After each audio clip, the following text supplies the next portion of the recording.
കയ്യിനും കാലിനും തരിപ്പ്, മരവിപ്പ്, വേദന ഇങ്ങനെയുള്ള ബുദ്ധിമുട്ടുകളായിട്ട് ഒരുപാട് പേര് ഹോസ്പിറ്റലിൽ വരാറുണ്ട്. ഇതിൻ്റെ പ്രധാന കാരണം എന്ന് പറഞ്ഞിട്ടുണ്ടെങ്കിൽ നമുക്ക് നമ്മുടെ ഞരമ്പുകൾ നശിച്ചു തുടങ്ങുമ്പോഴാണ് ഇങ്ങനെ വരാറുള്ളത്. ഞരമ്പുകൾ നശിക്കാൻ വേണ്ടിയിട്ട് ഒരുപാട് കാരണങ്ങളുണ്ട്. അതിൽ ഏറ്റവും പ്രധാനപ്പെട്ട കുറച്ച് കാരണങ്ങളും അതെങ്ങനെ നമുക്ക് സോൾവ് ചെയ്യാം, അതിൻ്റെ ട്രീറ്റ്മെൻറ്റ് രീതി, ഇവയൊക്കെയാണ് നമ്മൾ ഇന്നത്തെ വീഡിയോയിൽ പറയാൻ പോകുന്നത്. ഞാൻ doctor Tinu S, senior consultant, doctor Basil സോമിയോ ഹോസ്പിറ്റൽ, പാണ്ടിക്കാട്, മലപ്പുറം ജില്ല.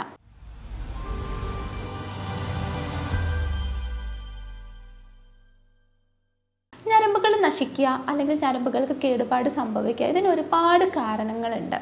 അതിലേറ്റവും പ്രധാനപ്പെട്ട കുറച്ച് കാരണങ്ങളാണ് നമ്മൾ ഇന്ന് പറയാൻ പോകുന്നത്. ഞരമ്പുകൾ നശിക്കുന്നതിൻ്റെ പ്രധാന കാരണമായിട്ട് ഇന്ന് ആൾക്കാർക്ക് കാണുന്നത് വൈറ്റമിൻ B12 ഡെഫിഷ്യൻസി കാരണമാണ്. B12 മാത്രമല്ല, B6, അതേപോലെ തന്നെ B1 ഇവയൊന്നും ഇല്ലെങ്കിലും നമുക്ക് ശരീരത്തിന് ഇതുപോലെ തന്നെ തരിപ്പ്, മരവിപ്പ്, ചുട്ടുനീറ്റൽ ഇങ്ങനെയുള്ള ബുദ്ധിമുട്ടുകൾ കാണാറുണ്ട്. അപ്പോൾ ഈ ഒരു വൈറ്റമിൻ B12 ഉണ്ടാവാതിരിക്കുമ്പോൾ, ശരീരത്തിൽ കുറയുമ്പോൾ നമ്മുടെ ശരീരത്തിൽ എന്തുകൊണ്ട് ഇങ്ങനെ ഞരമ്പുകൾ നശിക്കുന്നു എന്നുള്ളത് എങ്ങനെയാണെന്ന് നോക്കാം. സാധാരണ രീതിയിൽ നമ്മുടെ തലച്ചോറിൽ നിന്ന് നമ്മുടെ ശരീരത്തിൻ്റെ പല ഭാഗങ്ങളിലേക്കും മെസ്സേജസ് സെൻഡ് ചെയ്യുന്നത് ഈ ഒരു ഞരമ്പ് അല്ലെങ്കിൽ നാഡികളിലൂടെയാണ്. ഇപ്പം നമ്മൾ നടക്കുന്നുണ്ടെങ്കിൽ നമ്മുടെ കാലിന് ചലിക്കണം എന്നുണ്ടെങ്കിൽ തലച്ചോറിൽ നിന്ന് ഈ നാഡികളിലൂടെയാണ് ആ ഒരു മെസ്സേജ് നമ്മുടെ കാലിന് കൊടുക്കുന്നത്, ഇപ്പം നടക്കണം എന്നുള്ളത്. നമ്മൾ കൈ കൊണ്ടൊരു സാധനം എടുക്കണം എന്നുണ്ടെങ്കിൽ ആ ഒരു മെസ്സേജ് തലച്ചോറിൽ നിന്ന് ഈ ഒരു നാഡികളിലൂടെയാണ് കയ്യിന് കൊടുക്കുന്നത്. അതുകൊണ്ട് തന്നെ ഈ ഞരമ്പിന് എന്തെങ്കിലും രീതിയിലുള്ള പ്രയാസം സംഭവിക്കുന്നുണ്ടെന്നുണ്ടെങ്കിൽ നമുക്കിതുപോലെ കയ്യിനും കാലിനും തരിപ്പും മരവിപ്പും പ്രശ്നങ്ങളൊക്കെ കാണാറുണ്ട്. അപ്പോൾ ഈ ഒരു വൈറ്റമിൻ B12 നമ്മുടെ ശരീരത്തിൽ ഇല്ല എന്നുണ്ടെങ്കിൽ ഇതെങ്ങനെ ഞരമ്പുകൾക്ക് പ്രശ്നം സംഭവിക്കുന്നു എന്ന് ചോദിക്കുകയാണെങ്കിൽ, നമ്മുടെ ഞരമ്പുകളുടെ ഏറ്റവും പുറമേയുള്ള ഭാഗത്തിൻ്റെ പേരാണ് മൈലിൻ ഷീത്ത്. ഈ മൈലിൻ ഷീത്ത് ഉണ്ടാക്കാൻ വേണ്ടിയിട്ട് ഒരു പ്രധാന പങ്ക് വഹിക്കുന്നത് ഈ ഒരു വൈറ്റമിൻ B12 ആണ്. അതുകൊണ്ട് തന്നെ വൈറ്റമിൻ B12 ഇല്ലെങ്കിലും B1 ഇല്ലെങ്കിലും B6 ഇല്ലെങ്കിലൊക്കെ നമുക്ക് അതിൻ്റേതായ പ്രശ്നങ്ങൾ നമ്മുടെ ശരീരത്തിൽ കാണിക്കും. അതായത് ഇപ്പം നമുക്ക് കാലിൽ ഈ പറഞ്ഞ പോലെ നടക്കാൻ ബുദ്ധിമുട്ട്, നടക്കുമ്പോൾ ചിലപ്പോൾ കാല് സ്ലിപ്പാവുന്ന പോലുള്ള തോന്നൽ, ഒരു സ്ഥലത്ത് കാല് വെച്ചാൽ ആ ഒരു സെൻസേഷൻ കിട്ടാത്ത അവസ്ഥ, നമ്മുടെ കാല് അവിടെ വെച്ചു എന്ന് തോന്നാതിരിക്കുക, പിന്നെ ചൂടിനോടും തണുപ്പിനോടൊക്കെ അമിതമായിട്ട് നമ്മുടെ ശരീരം പ്രതികരിക്കുക, പിന്നെ കുറേ നേരം നമ്മൾ മൂവ് ചെയ്യാതെ ഒരു സ്ഥലത്ത് ഇരുന്നു എന്നുണ്ടെങ്കിൽ പിന്നെ നടക്കുമ്പോൾ ഒരു ഇലക്ട്രിക് സെൻസേഷൻ പോലെ ഒരു തരിപ്പ് നമ്മുടെ കാലിലേക്ക് കയറി വരിക, ഇതുകൊണ്ടുള്ള പ്രയാസം ഇങ്ങനെയൊക്കെ വരാറുണ്ട്. അതുകൊണ്ട് തന്നെ ആദ്യം നമുക്ക് ഈ ഒരു വൈറ്റമിൻ B12 കുറയണം എന്നുണ്ടെങ്കിൽ അതിനൊരുപാട് കാരണങ്ങൾ ഉണ്ടാവുമല്ലോ. അപ്പോൾ അതെന്തൊക്കെയാണെന്നുള്ളത് നോക്കാം. ഒന്നാമത്തതാണ് പ്രമേഹ രോഗം. എല്ലാവർക്കും അറിയാം, പ്രമേഹ രോഗം കൺട്രോൾഡ് അല്ല എന്നുണ്ടെങ്കിൽ അത് നമ്മുടെ ഞരമ്പുകളെ ബാധിക്കാറുണ്ട്. അത് സാധാരണ സംഭവിക്കുന്നതാണ്. എന്നാൽ പ്രമേഹത്തിന് ലോങ് ടേം ആയിട്ട് ട്രീറ്റ്മെൻറ്റ് എടുക്കുന്നവരാണെന്നുണ്ടെങ്കിൽ ചില മെഡിസിൻസ് നമ്മുടെ ശരീരത്തിൽ വൈറ്റമിൻ ഡെഫിഷ്യൻസിക്ക്, വൈറ്റമിൻ B12 ഡെഫിഷ്യൻസിക്ക് കാരണമാവാറുണ്ട്. ഇങ്ങനെ വൈറ്റമിൻ B12 ഡെഫിഷ്യൻസി ഉണ്ടാവുമ്പോൾ, ഇതിൻ്റെ ഒരു അഭാവം ഉണ്ടാവുമ്പോൾ ഇത് ഈ ഞരമ്പുകൾക്ക് കേടുപാട് സംഭവിക്കാൻ ഇടവരാറുണ്ട്. അങ്ങനെ നമുക്ക് ഈ കയ്യിനും കാലിനും തരിപ്പും പ്രശ്നങ്ങളും പിന്നെ ബാക്കി ക്ഷീണം, ബുദ്ധിമുട്ടുകളും ഒക്കെ വരാറുണ്ട്. പിന്നെ മറ്റൊന്നാണ്, നിങ്ങൾക്ക് കുടൽ സംബന്ധമായിട്ടുള്ള എന്തെങ്കിലും പ്രശ്നങ്ങൾ ഉള്ളവരാണെന്നുണ്ടെങ്കിൽ ഇതുപോലെ വൈറ്റമിൻ B12 നിങ്ങളുടെ ശരീരം കൃത്യമായിട്ട് ആഗീകരണം ചെയ്യാതെ വരും. അതെങ്ങനെയാണെന്ന് വെച്ചാൽ, നമ്മുടെ കുടലിൽ ഒരുപാട് നല്ല ബാക്ടീരിയാസ് ഉണ്ട് നമ്മുടെ ശരീരത്തിന് ആവശ്യമുള്ളത്. എന്നാൽ പല കാരണങ്ങൾ കൊണ്ടും, ചിലപ്പോൾ എന്തെങ്കിലും മെഡിസിൻസിൻ്റെ എഫക്റ്റ് ആയിരിക്കാം, അല്ലെങ്കിൽ നമ്മുടെ ശരീരത്തിൽ ആമാശയത്തിലുള്ള ആസിഡ് കൂടുന്നതിൻ്റെയും കുറയുന്നതിൻ്റെയൊക്കെ ഭാഗമായിട്ടായിരിക്കാം ഈ ഒരു നല്ല ബാക്ടീരിയാസ് കുടലിൽ ഉണ്ടാവാതിരിക്കും. അതിന് പകരം ഒരുപാട് ചീത്ത ബാക്ടീരിയാസ് പെറ്റുപെരുകുന്ന അവസ്ഥ വരാറുണ്ട്. ഇങ്ങനെ ഉണ്ടെങ്കിൽ കുടലിൽ നിന്ന് ഈ ഒരു വൈറ്റമിൻ B12 ബ്ലഡിലേക്ക് ആഗീകരണം ചെയ്യാത്ത അവസ്ഥ വരാറുണ്ട്. നമ്മൾ എത്ര വൈറ്റമിൻ B12 ഉള്ള ഭക്ഷണം കഴിച്ചാലും ഇത് നമ്മുടെ ശരീരം വലിച്ചെടുക്കില്ല. ഇത് ഒരു പ്രധാന കാരണമാണ്. പിന്നെ വേറൊന്നാണ് നമ്മുടെ ഭക്ഷണത്തിലുള്ള ഈ ഒരു വൈറ്റമിൻ്റെ അഭാവം. അതായത് സാധാരണ രീതിയിൽ vitamin B12 non veg food എന്നാണ് കൂടുതൽ കിട്ടുക. പിന്നെ ഉള്ളത് പാല്, തൈര് അങ്ങനത്തതാണ്.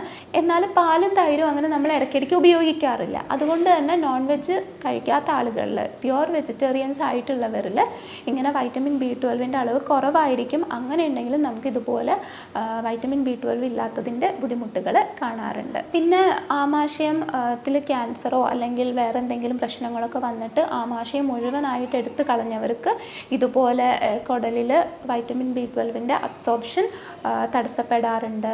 അതേപോലെ അസിഡിറ്റിക്ക് സ്ഥിരമായിട്ട് മെഡിസിൻ കഴിക്കുന്നവർക്ക് ഇതുപോലെ കുടലിൽ വൈറ്റമിൻ B12 അബ്സോർബ് ചെയ്യാൻ പറ്റാതെ വരാറുണ്ട്. കാരണം നമ്മൾ അസിഡിറ്റിക്ക് ഒരു പരിധിയിൽ കൂടുതൽ മെഡിസിൻ കഴിക്കുമ്പോൾ നമ്മുടെ ആമാശയത്തിൽ നമുക്ക് വേണ്ട നമ്മൾ കഴിക്കുന്ന ഫുഡിന് ദഹിക്കാൻ പാകത്തിനുള്ള അത്രയും ആസിഡ് ഉണ്ടാവില്ല. അപ്പോൾ അതൊക്കെ ഈ ഒരു വൈറ്റമിൻ അബ്സോർപ്ഷനെ ബാധിക്കാറുണ്ട്. ഇതൊക്കെയാണ് വൈറ്റമിൻ B12, B6, B1 ഇവയൊക്കെ നമ്മുടെ ശരീരത്തിൽ കുറയാനുള്ള പ്രധാന കാരണങ്ങൾ. ഇനി നമുക്ക് ഇത് നമ്മുടെ ശരീരത്തിൽ കുറഞ്ഞാൽ, അതായത് ഓരോ വൈറ്റമിൻസും B1, B6, B12 ഇവയൊക്കെ കുറഞ്ഞാൽ എന്തൊക്കെ ലക്ഷണങ്ങളാണ് നമ്മുടെ ശരീരം കാണിച്ചു തരിക എന്നുള്ളത് നോക്കാം. ആദ്യം വൈറ്റമിൻ B1, അതായത് തൈമിൻ, ഇവ നമ്മുടെ ശരീരത്തിൽ കുറഞ്ഞിട്ടുണ്ടെങ്കിൽ നമ്മുടെ ശരീരം എന്തൊക്കെ ലക്ഷണങ്ങൾ കാണിക്കും എന്നുള്ളത് പറയാം. വൈറ്റമിൻ B1 കുറയുകയാണെന്നുണ്ടെങ്കിൽ നമുക്ക് നല്ല രീതിയിൽ ക്ഷീണം അനുഭവപ്പെടാം. അതേപോലെ കയ്യിനും കാലിനും തരിപ്പ്, മരവിപ്പ്, പെരുപ്പ്, വേദന ഇങ്ങനെയുള്ള ബുദ്ധിമുട്ടുകൾ ഉണ്ടാവാം. ഉറക്കക്കുറവുണ്ടാവാം. ഇത് ഒരു പ്രധാന ലക്ഷണമാണ്.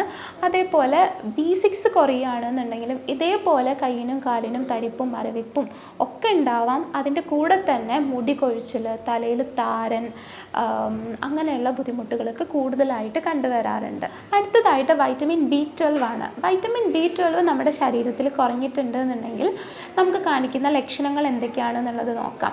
ഏറ്റവും പ്രധാനപ്പെട്ടതാണ് ഞാൻ നേരത്തെ പറഞ്ഞ പോലെ തന്നെ കയ്യിനും കാലിനും തരിപ്പ്, മരവിപ്പ്, ചുട്ടുനീറ്റൽ, വേദന, ഒരു മുറിവ് എവിടെയെങ്കിലും ആയിട്ടുണ്ടെന്നുണ്ടെങ്കിൽ അത് ഉണങ്ങാൻ പ്രയാസം വരിക. അതേപോലെ കാലിനൊക്കെ ഒരു കറുപ്പ് കളറ് ചേഞ്ച് വരാറുണ്ട്.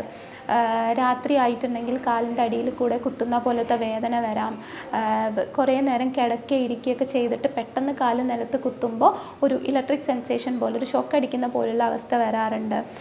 കയ്യിലും ഒക്കെ എന്തെങ്കിലും പിടിക്കുമ്പോൾ നമുക്ക് മുറുക്കി പിടിക്കാൻ പറ്റാത്തൊരു ഫീൽ, ഒരു ചായക്കപ്പ് പോലും കൃത്യമായിട്ട് കയ്യിൽ പിടിക്കാൻ പറ്റാത്ത ഫീൽ, ഇങ്ങനെയൊക്കെ ഒരുപാട് പേര് വന്ന് പറയാറുണ്ട്.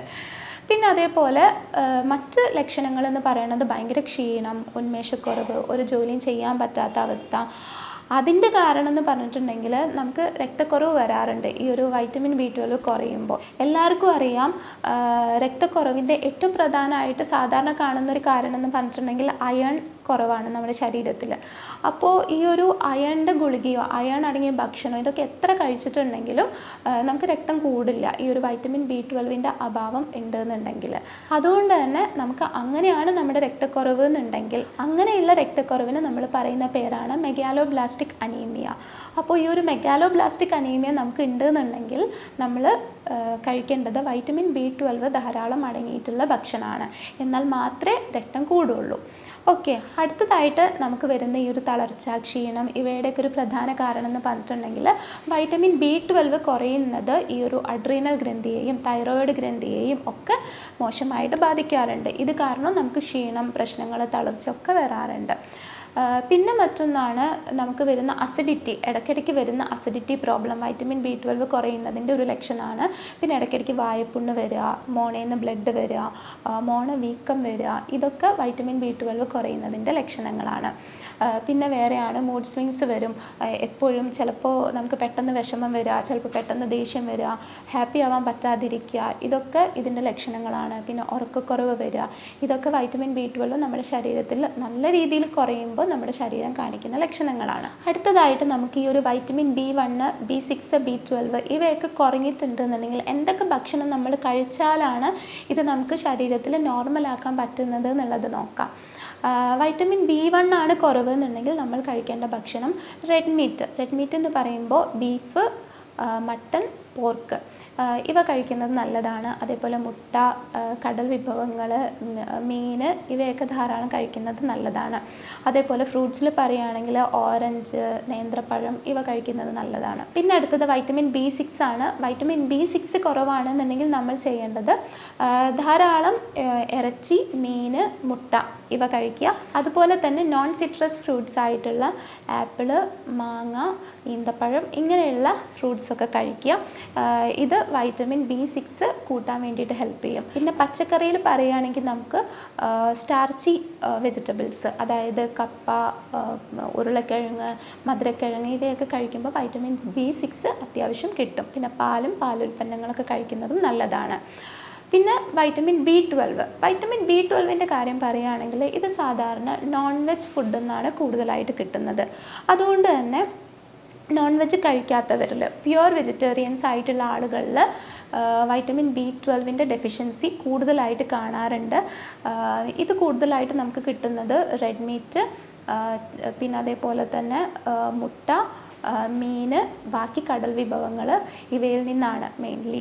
പിന്നെ നമുക്ക് പാലുൽപ്പന്നങ്ങളിൽ നിന്ന് കിട്ടാറുണ്ട്, അതായത് തൈര്, ചീസ്, യോഗേർട്ട് ഇങ്ങനെയുള്ള ഐറ്റംസിൽ നിന്നൊക്കെ കിട്ടാറുണ്ടെങ്കിലും നമ്മൾ ഇവയൊക്കെ ഉപയോഗിക്കുന്നത് വളരെ കുറവാണ്. അതുകൊണ്ട് തന്നെ നിങ്ങൾ വെജിറ്റേറിയൻസ് ആണെന്നുണ്ടെങ്കിൽ കൂടുതലായിട്ടും പാലുൽപ്പന്നങ്ങളൊക്കെ കഴിക്കാൻ ശ്രമിക്കുക. ഇനി നമുക്ക് ഈ ഒരു വൈറ്റമിൻ B1, B6, B12 ഇവയൊക്കെ കുറഞ്ഞതുകൊണ്ട് നമുക്ക് വരുന്ന പ്രശ്നങ്ങൾ എങ്ങനെ നമുക്ക് സോൾവ് ചെയ്യാമെന്ന് നോക്കാം. നമ്മൾ ധാരാളം ഈ വൈറ്റമിൻസ് അടങ്ങിയിട്ടുള്ള ഭക്ഷണങ്ങൾ കഴിക്കുക. ഞാനിപ്പോൾ പറഞ്ഞു ഇറച്ചിയിൽ, മീനിൽ, മുട്ടയിൽ, പാലിലൊക്കെ ധാരാളം ഈ B കോംപ്ലക്സ് ഉണ്ട് എന്നുള്ളത്. അപ്പോൾ ഇവ കഴിക്കുക.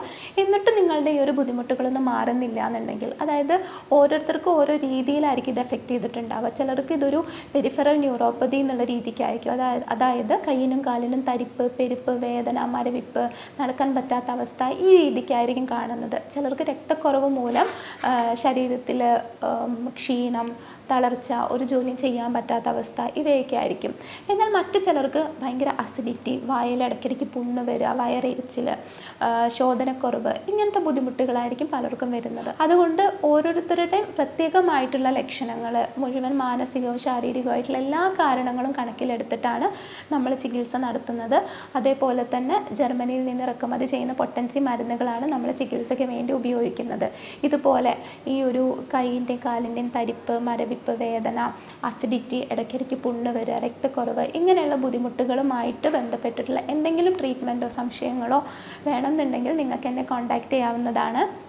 ഞാൻ doctor Tinu S, senior consultant, doctor Basil homeo hospital, Pandikkad, Malappuram ജില്ല.